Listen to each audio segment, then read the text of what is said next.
د مزل راډیو فیسبوک پاڼې درنو لیدونکو ستړي مشئ پام وکړئ د نن ورځې څو مهمو او وروستیو خبرونو ته. د بهرنیو چارو وزیر مولوي امیر خان متقي له خپل ایراني سیال سید عباس عراقچي سره ټلیفوني خبرې کړې او دواړو لوریو د افغان کډوالو د استخراج، د غزې کړکېچن بشري وضعیت او دوه اړخیزو اړیکو په اړه خبرې کړې دي. د عامه روغتیا وزیر مولوي نور جلال جلالي ویلي چې وزارت هڅه کوي خلکو ته غوره او معیاري خدمات وړاندې کړي. نوموړي څرګنده کړې چې له چین سره د میرویس حوزوي روغتون د بیا رغونې لپاره د 50 میلیونه ډالرو د مرستې خبرې شوي او له هند سره د اندرا ګاندي روغتون د پراختیا او له قطر سره د مور او ماشوم لپاره د یو ستر روغتون جوړېدو خبرې هم روانې دي.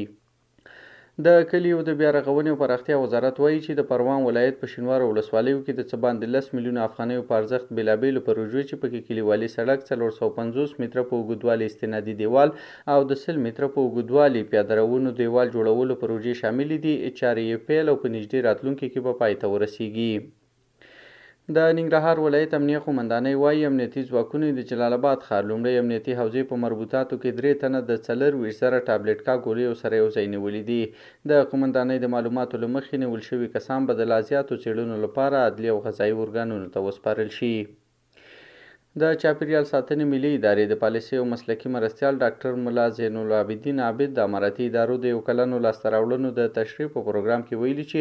د چاپیریال د سمسورتیا په موخه یې په تیرو 12 میاشتو کې په بېلابېلو ولایتونو کې 18.18 میلیونه نیالګي کېنولي دي.